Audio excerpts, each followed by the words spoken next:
Hi everyone. Okay, it's hard to believe we're on lecture 17 and we're almost done with the class. This always makes me sad because time goes by so quickly, and this is one of my favorite classes to teach. However, we are going to be grading your exams lightning quick as fast as we possibly can. My entire weekend will be devoted. The whole idea is I want all of you to know where you stand in the class before the final exam. Okay, and I realize due to circumstances beyond our control that there's not going to be a whole lot with the comprehensive, well, as far as the new material, just because we only have a couple last lectures. And don't worry, I'm not going to overload you with material. I'll keep it fair like we always do and try to make sure that you enjoy this, okay? So we'll just do the best we can to come up with a good, fair exam for the final. At least take a look at it, okay, and do your best on it. It won't be, shouldn't be stressful or anything along those lines. So today we're going to talk about endosymbiosis, food webs, trophic cascades, keystone species, parasites, all sorts of other good stuff. Lots of good stuff in this lecture. With regards to how eukaryotes started, okay, so the endosymbiotic theory is incredibly important.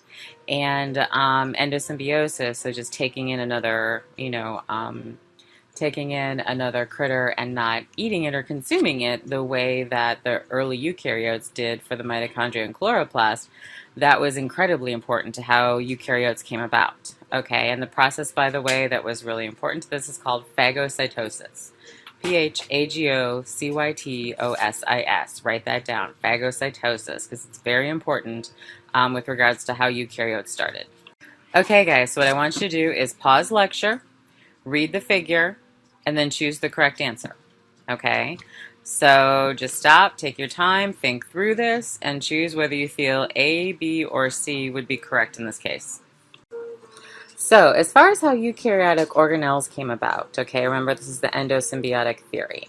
And so this theory suggests that the mitochondria was basically once a free-living bacteria and then was eventually engulfed by an ancestral eukaryotic cell approximately 2 billion years ago. Now, we briefly touched on this before, but now we're getting into much more depth, okay? And the whole idea was that they would be symbiotic and then that would persist. So one cell, the early eukaryotic cell, did not destroy the mitochondria.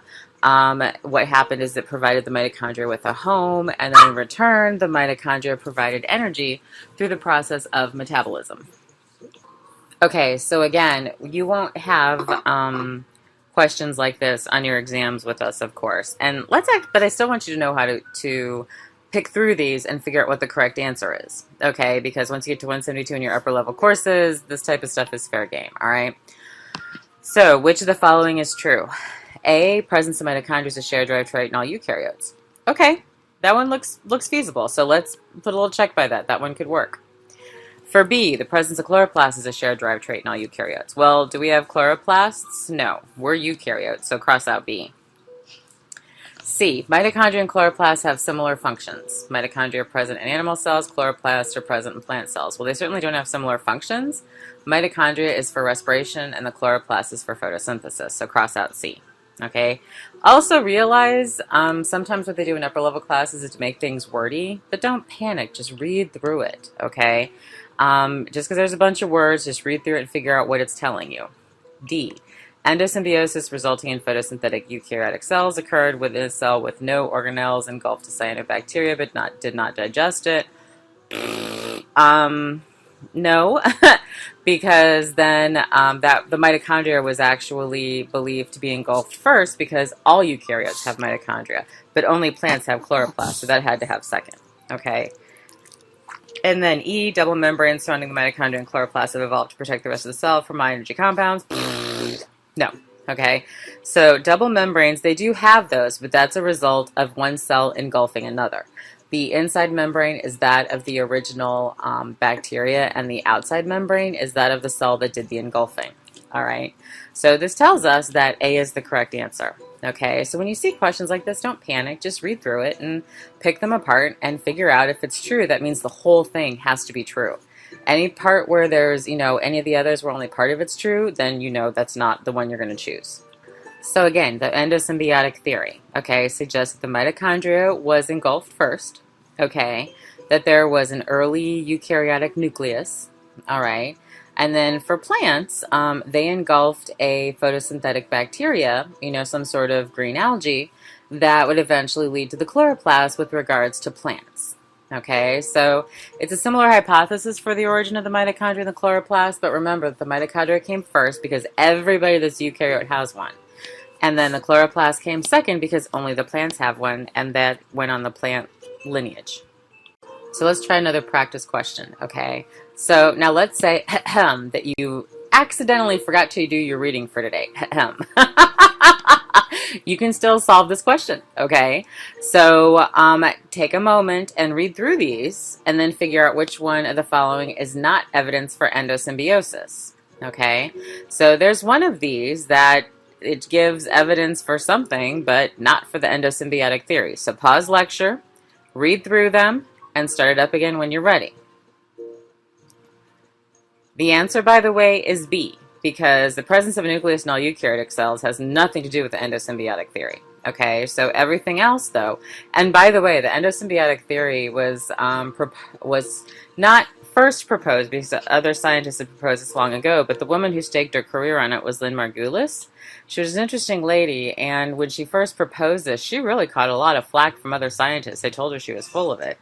Turns out she was right, and as time has gone on, we've only found more and more support for the endosymbiotic theory, which is something that, as a scientist, you kind of always hope for. So she ended up being a really big gun in science, and she did a lot of good stuff, okay? But she definitely put her career on the line, and in the end, it worked out for her. Now, for the following slide, we're going to talk about the support for the endosymbiotic theory, and what I want you guys to do is to write everything down that we chat about, okay? So if you don't have a pen by now, grab one. Okay, you guys ready? Let's talk about the support for the endosymbiotic theory. First off, there are a lot of, write this down, structural similarities between the mitochondria and the chloroplast with other bacteria. Structural similarities between the mitochondria and chloroplasts with other bacteria. They are similar in size, they're similar in shape, and they all replicate by binary fission. Okay?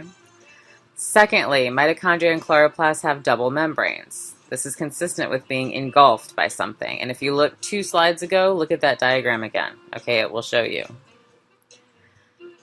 Third, DNA of chloroplasts much more closely relate to DNA sequences from cyanobacteria. This part's actually pretty awesome. DNA from the mitochondria are much more closely related to DNA from the alpha protobacteria, so the early protobacteria. Those two are probably the strongest pieces of evidence. One of my favorite lines of evidence, by the way, is the fact that chloroplasts and mitochondria actually respond to antibiotics, okay, which I actually think from an evolutionary perspective is really cool. Okay, so make sure you've got all those written down. Pause, go back if you need to, and if you have questions, let me know. All right, so now we're moving right along to food webs, trophic pyramids, and all sorts of other good stuff. So here we have a diagram of a simple food chain. Okay, so take a moment, and what I want you to think about is what the arrows actually represent. Okay, so take a guess. Arrows represent energy flow. Go write that down. And they go from the lower trophic level up. Okay, so the arrows represent energy flow, and they always go from the lower trophic level up. All right. Now, a food chain, by the way, is not what's really going on in nature. It's just meant to be a representative tool to kind of get an idea of who's interacting with who. But the reality is food chains are very simple, okay? They are straightforward, and almost always this is not how nature actually works. Now, this is a little bit more realistic, okay? This is called a food web. And so with a food web, you'll notice that there's a lot more arrows going around. And once again, what do the arrows represent? Energy flow, remember? Okay? And once again, going from the lower trophic level to the higher trophic level, okay? But also realize that there's a lot of connectedness here, okay? And so this is more representative about how nature actually works, because it's not just going from A to B to C or something like that. But also realize that it still is way more complex than this, okay? So this is still pretty simplified, but it does allow you to look at the creatures that you might particularly be interested in. Just realize there's most likely way more connections and way more things going on than are actually shown here. So what we're going to talk about next is the food web of Yellowstone, okay, Yellowstone National Park and the wolves. And so I don't know if you all have ever had a chance to go to Yellowstone before. I will tell you, I got to go. I was very, very lucky when I was in grad school, and I went with some friends. And we ended up going during the winter, which is pretty awesome. I'm happy to say I didn't die. I'm not the most confident skier, and we were cross-country skiing, and I made it in one piece, so I was really happy about that. But it was absolutely beautiful, and we got to see moose trails and all sorts of other cool things around there. So going in the winter is definitely worth it if you guys have time, and of course going in the summer would be pretty amazing too. But it also provides us with this really cool opportunity to talk about food webs and flow of energy and all sorts of other good stuff. So hopefully you guys, I don't think I showed you the video that was on the previous slide. If I did, I apologize. As you get older, the years start to run together. But I thought that provided just a nice video to show what the impact wolves can have. And as you know, humans a long time ago took out, took out wolves as one of the predators and so forth. And I also apologize about the political ads. It's that time. I'm trying to avoid all of that, like with a 10-foot pole, because it just gives me stress. But anyway, I can't do anything about it. But I did want you to see the video, and the video itself with regards to how wolves do impact rivers has a lot of good information in it. So here we have a food web of Yellowstone, and remember, it's simplified, okay? What I want you to do is to take a moment, read this paragraph, and then add wolves where you think they would be. Okay, so stop lecture, pause lecture, and then go ahead and think about where wolves belong, and then think about how you need to rearrange the arrows and where they should go. So hopefully as you drew your graph in and you added your wolves, that looks something like this. Okay, so what I'd like you to notice that wolves do take advantage of certain situations like berries and insects, but they also are big carnivores like the mule deer and the beaver and so forth. So this kind of lets you know where wolves fit. Now I want you to take a second, okay, and I want you to figure out which term best describes wolves given this information. Take a moment, pause lecture, and circle your answer. The answer should be D, by the way, because they're trophic omnivores. So they eat berries, and then they kind of bounce around the trophic levels because of that, in addition to being carnivores as well. So definitely want to pick D on this one. Now let's consider the elk. Okay, so what term best describes the elk? Well, they're definitely not primary producers because they don't make their own food, but they are primary consumers. Okay, so they eat the grasses and so forth. So that hopefully makes sense. So primary consumers are basically always the herbivores. Okay, so if you have any questions, let me know. Okay, so now what I'd like you to do is to rearrange the food web on the previous slides so everybody sits on the trophic levels to which they belong. So line up all your primary producers, line up all your primary consumers, then line up your secondary consumers, so everybody's on the same line. Okay, so take a moment, line everybody up, and then when you're ready, go ahead and start lecture again. Okay, so hopefully your food web looks something like this now, and hopefully this makes sense. The whole purpose of this is just to kind of figure out who's where they actually fit, and kind of getting a better idea of what's actually going on in your food web. Also, asking you to reposition this means that you're truly learning it and not just memorizing it in context, okay? So remember I told you long ago I try to give you guys hints when, with regards to studying.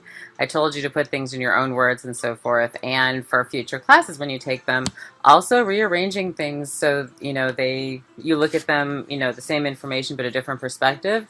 Incredibly helpful to truly learn something like this, okay? So when you're trying to figure this stuff out, this is a good method to use. So it's not just like we're doing this to torture you, I promise. We want you to really learn it, okay? So hopefully you guys like the previous video. Y'all know I love David Attenborough. Had to show you that one every chance I get. As far as cool stuff. And The Secret Life of Plants. The whole video I think is on YouTube if you guys want to watch. It's really good. So where would you put the pitcher plant? At what trophic level? What type of interaction is this? Okay. These are all things that you have to think about. Because remember, this guy's a carnivore, but yet he photosynthesizes. Nature does what nature wants to do. We categorize it so we can process it and understand it, but honestly, nature doesn't care what trophic level it's at, this trophic level this guy's at. Okay, so that's the fun part of science. Now it's time for us to talk about trophic pyramids and cascades, okay? So once again, lots of good stuff. So in this particular diagram, there's actually more information than you might realize, okay? So there's the trophic levels, you've got your, you got your predators. Sorry, let's start at the bottom. Primary producers are the grass, herbivores are the primary consumers, and you got your secondary consumers and tertiary consumers. You also have your trophic levels, 1, 2, 3, and 4, okay? The other piece of information you might not get here is they're showing abundance at each of these trophic levels. Grass, there's a lot of grass. Herbivores, there are some, but not as many as there is grass. Predators, even fewer, okay? And then tertiary predators are even fewer. The reason is because each level that you go up, the system is incredibly inefficient. And you might have heard this before. Only 10% of the energy, okay, from the previous level gets carried to the next level. So in other words, of the energy that the primary producers or the grass gives off, each herbivore only actually gets 10% of that. And then the secondary consumer only gets 10% of that, and the tertiary consumer only gets 10% of that. So that's why there's a lot less hawks, okay, the tertiary consumers, than there is plants and grass, and same for herbivores, okay? The system is so incredibly inefficient that as you go up the trophic levels, you're losing tons and tons of energy. You're losing 90% of it, basically, okay? And that's because down below, it's lost as heat, or it's maintenance, or something along those lines, that happens at the level before, okay? So what I want you to get out of this is that only 10% of energy travels up every single level, okay? So from primary producer to herbivore is 10%. Herbivore to predator, it's 10% of that, okay? Secondary consumer to tertiary consumer, it's 10% of that, so it's less and less and less every single time. And so the abundances that we see in nature, this fits that pattern because of the inefficiency.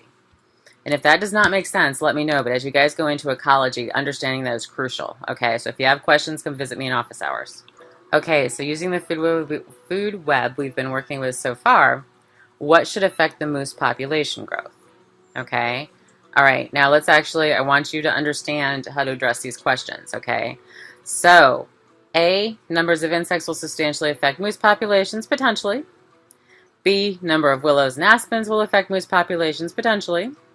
C, number of rabbits, of course, because they will compete with the moose for the moose or grazers, okay? And they eat the primary producers. But most likely D, more than one trophic level will impact moose population growth. So it's not just the primary producers, it's the food source, it's who all the moose have to compete with for that food. Okay, so in that situation, the answer is D, more than one trophic level will impact moose population growth, okay? Make sure that that makes sense to you, all right, that you can read through that and understand why that's the case, okay? But hopefully it should be pretty straightforward. Okay, so what indirect effects should adding wolves have on abundance of primary producers? And by the way, this has been discovered in science when wolves have been reintroduced. Okay, so think about it. Pause lecture, and when you're ready, start up again. Well, it's not C, okay? So it's not going to have no effect on the primary producers. You know that adding wolves will the wolves will consume the primary consumers, like the moose and the rabbits and whatever else they can get. And because of that, the primary producers should do much better. Okay, so adding wolves should increase the abundance of primary producers. And, if that doesn't make sense, once again, come visit me in office hours. But what you have to think about is, all right, so if you take away the primary consumers, like the moose and all of that, who does better? Well, that's the green plants, because then they don't have as many different critters eating them. Okay, so let's talk about the concept of trophic cascade. Basically, a trophic cascade is when you have a top predator that influences the density of species at all the trophic levels below them. Okay, so this would be the example of the wolves. So you change the abundance of critters at higher trophic level, that's going to influence the abundance at all lower trophic levels. Okay, so the wolves make a big difference, and that's a great example of a trophic cascade. So given all that we've talked about, this graph should make this food web should make much, much more sense now, okay? So the wolves really do impact all these other parts, and remember, the wolves also eat the berries and so forth, so they definitely play an integral part. And when humans, unfortunately, came along, and we started to clear out areas for farmland and so forth, and we got rid of a lot of the predators, that was a big problem, okay, and it really changed the structure of the forests, whether we realized it or not. And so by reintroducing wolves to areas like Yellowstone, that's actually a really good thing, because then we can sort of get nature back the way it belongs, and there's more controls on those herbivore populations, which then, of course, helps out the plants, which we don't often appreciate as much as we should. Now it's time for us to talk about keystone species and community structure. So lots of good stuff here, too. Now, hopefully, you've done your reading, and you already know the answer to this. Okay, so take a moment, fill this out. Where would dominant species and keystone species fit in this figure? Okay, so if you don't know, go back to your reading. Hint, figure out what a dominant species is and where it would fit, and then a keystone species is and where it would fit. Pause lecture, fill this out. So dominant species means it's very common. Okay, one example is maples in northeastern forests. So it has a high impact and a high biomass. So it's going to be in the upper right. Okay, a keystone species is not necessarily high in biomass, but it does have a high impact. So it's going to be in the upper left. Okay, make sure that that makes sense to you. Now, pies-asters are a predator they're the West Coast sea star. They eat a range of invertebrates, especially mussels. No, I'm not going to lie. I was trying to find a video forever to show you these guys, but really there's nothing exciting there, because it's basically just, you know, the starfish wrapped around a mussel going, ah, as it's trying to pull it open. Very boring, nothing thrilling. If you guys want to see a video of them trying to open a mussel, you're welcome to do so on YouTube, but it wasn't worth adding to lecture, okay? But what I do want you to get from this is they will eat a range of invertebrates, but they love mussels, okay? That's what I want you to get from this so far. Now, what I also want you to get from this is that mussels dominate the rocky intertidal, okay? And pies-aster basically set their lower limit of distribution. So researchers wanted to know what would happen if they removed pies-aster from an experiment. Now, the really cool part about this, by the way, is they did this for over a decade. Now, as a scientist, I will tell you, you're lucky to have most studies last and be funded for maybe 3 years at the most. Sometimes you can get an extension for 6 under really great circumstances. These guys kept at it for 10 years for this study because they really wanted to see what would happen. So that meant they had to go out probably every day. They had to go remove the pies-asters because these guys do move around. And then they had to then figure out what other species were still found there. So this involved an enormous amount of work, but it really is one of the classic experiments in ecology of understanding a keystone species. So just briefly to talk about their experimental design, they had a control where they let the pies-aster just munch away on the mussels, okay? But then in their experiment, they removed the sea stars and they let the community there just, go naturally without the sea stars. And then they watched to actually see what would happen to the species diversity in this particular area once they pulled out the sea stars.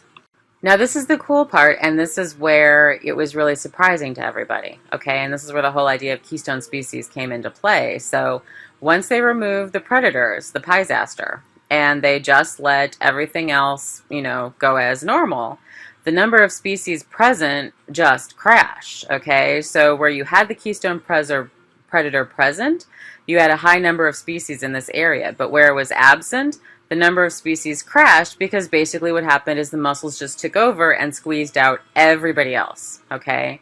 So this tells us that the pies-aster, despite the fact there's not that many of them in biomass, they have a really huge impact on the biodiversity of their area, and without them, things would be pretty boring, and there would only be the mussel species there, and everybody else would be squeezed out. So they definitely play a crucial role. Now, given this information, it gets even more interesting, okay? So, unfortunately for the sea stars, and actually unfortunately for everybody, there's what's called sea star wasting syndrome. And so in 2013, a routine monitoring survey in Washington State realized that this existed. And so basically this disease causes lesions, loss of arms. The picture can show the bottom how rapidly it can impact a single sea star. And unfortunately, it's been documented from Alaska through Southern California. Okay, and I'm going to show you a map on the next page. It's caused by a virus. It kills sea stars quickly, okay, and it tends to be the cause of mass mortality. Unfortunately, it seems to be intensifying and spreading. So, boo hiss to the wasting syndrome. I'm hoping that eventually this will disappear. Hopefully. What does this mean? Well, parasites or viruses can strongly affect a food web, okay, and unfortunately have a really big impact. And so, as I said, the best evidence suggests it's caused by a virus. All of the points on this map show where the wasting syndrome has been observed, okay? And so, we have to sort of figure out what's going to happen with that, because the sea stars do play a crucial role in the health of the ecosystem. So, okay, so now it's time for us to talk about the term microbiome. Okay, so if you're ever feeling lonely, I want you to remember you're not alone. I've asked you previously to find out what parasites still bug us, haha. And so we actually, despite the fact we're cleaner than we've ever been, we still have quite a few critters living on us or in us at any one time. So if you guys are curious, okay, look up eyelash mites, okay? Those are pretty interesting. And then I'm going to have you guys also watch a video to give you a new perspective on microbes and specifically bacteria. So we have millions and billions of critters on us or in us at any one time. So you are never alone. Isn't that great? For all of you who might be germaphobes, I apologize. This next part of this lecture might get a little intense, but you'll be fine. It's really cool. So the human microbiome, we used to think that humans contained a lot more microbial cells than human cells. Honestly, this is a bit up for debate.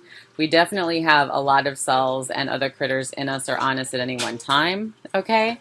However, it tends to vary over time, and so there's a lot of body functions that play a role in this, but we definitely are not alone, okay? And the microbiome does actually play an important role in our health, which is what's so fascinating about this. Now, we're going to devote the rest of lecture to the microbiome. Realize that there are entire majors devoted to microbes, okay? And so this is the Cliff's Notes version of the microbiome, but it's still actually pretty cool. Now, you might be asking yourself, what's the function of the microbiome? And I would say, aha, that is an excellent question, okay? So this is an active area of research, including here at Michigan. Basically, some of the functions, number one, provide a barrier to invasion. So basically, this prevents disease-causing microbes from making you sick. That's one function. Number two, to assist with nutrition and digestion. So they will help synthesize some vitamins and essential amino acids.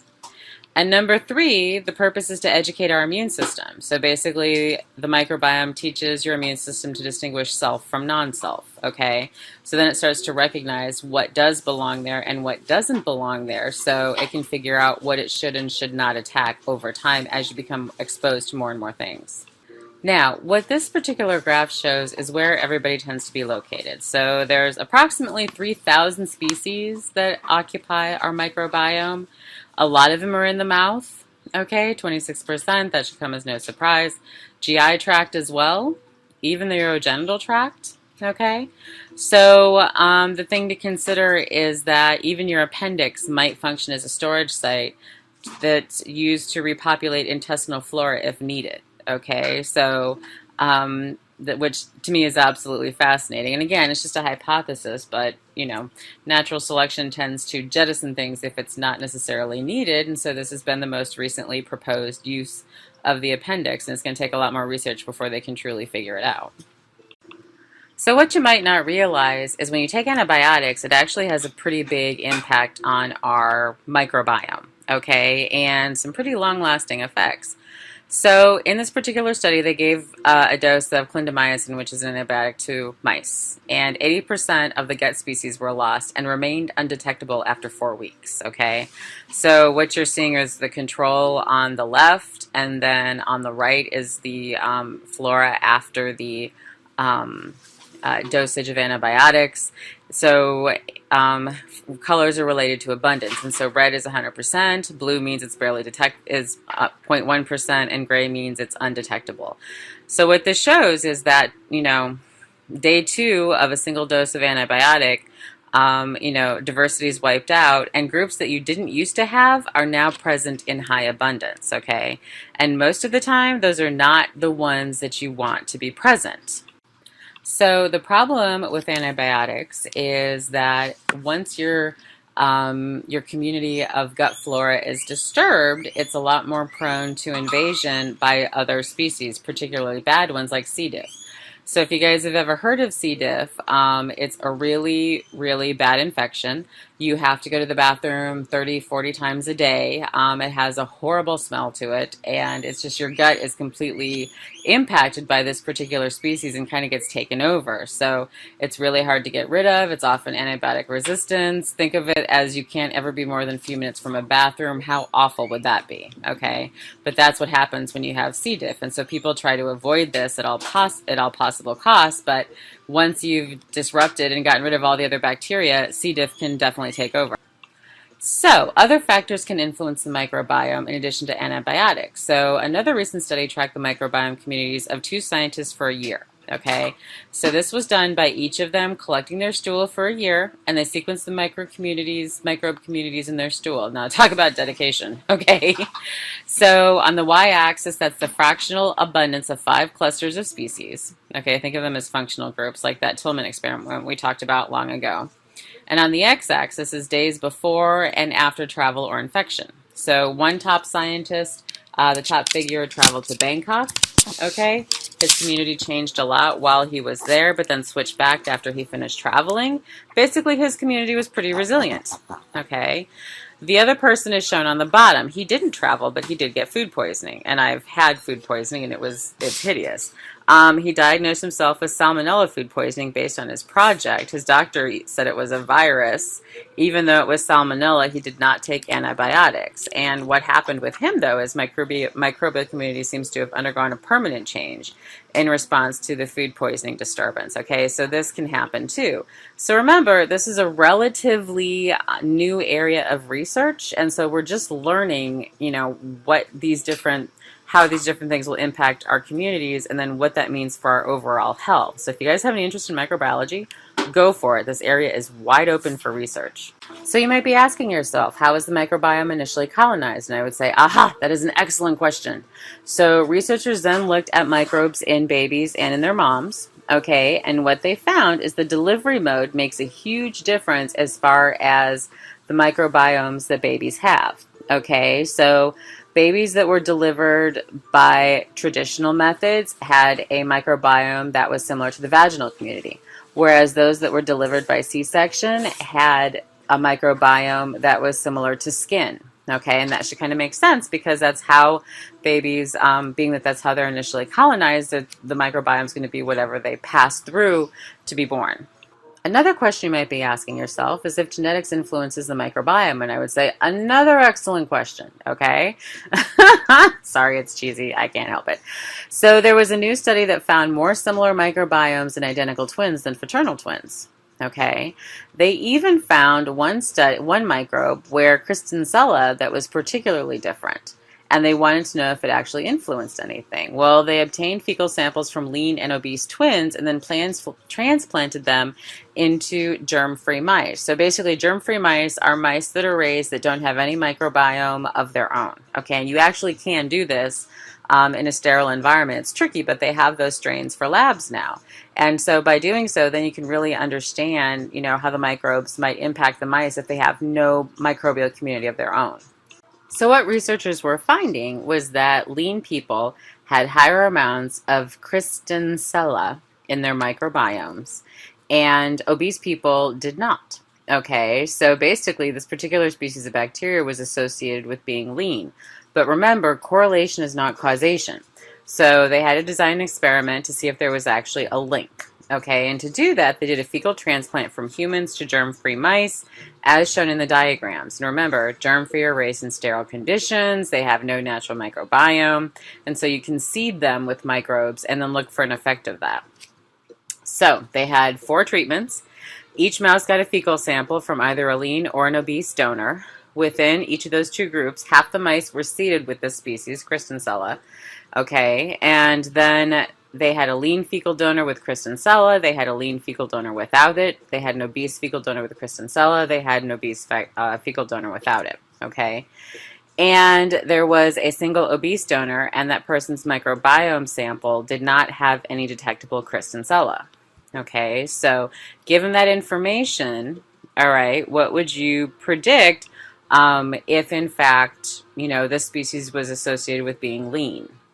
So, given this information, and let's suppose that correlation in this situation is the same as causation, which of the groups do you expect to be the leanest? Should be B, okay, with a transplant from a lean donor with the Christiansella. Now, who should be the heaviest? C, okay? And in actuality, that's what they found, by the way, okay? So as we start to learn more about microbiomes and the role that they play in our health, this could be really, really important, especially to those of us who have a little bit more padding than we probably should. Talking about me, guys. Okay, so yes, anyway, so this might eventually get to the point where we start ingesting certain bacteria to be able to have our gut slim down a bit and our health increase. Now, keep in mind, though, we don't really know why. So that's the next step to figure out before we actually start to, use this in real life to help people become healthier and lose weight. So you may or may not realize there's also an assemblage called the necrobiome, which is basically microbial life after death. If you're squeamish, you might not want to watch this, and I would let you guys use other sources to read about it. It's fascinating, okay? So I don't know if you all realize this, but the ancient Egyptians used to, before they could create mummies, they had to pull out all of the internal organs of the humans and so forth. And the reason was because what starts to decompose us first is actually our bacteria. Our own bacteria turn on us once we die, and then they start to decompose us. So when the Egyptians were creating mummies, they had to pull out all the internal organs because they knew that that would lead to decomposition.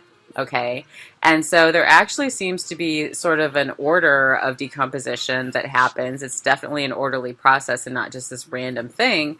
And if you guys are interested in this, it's pretty fascinating. Okay, so again, not you can use other resources if or when you're asked about this again. But it's actually really cool, and I would suggest trying to, at least, worst case scenario, just close your eyes, if you're grossed out easily, and just listen to it, okay? Because there's some really cool information here for sure. All right, I am going to have you guys watch some videos with this, okay, that I could not link inside of the presentation, and so please make sure you watch everything because there's a lot of good stuff here, and this is my one chance to get to tell you about the microbes and all sorts of cool things they do, in addition to, some other information I found that I thought you guys would like. So if you have any questions, I will talk to you in office hours. I will be in office hours on Monday. So have a great weekend, everybody. Stay safe.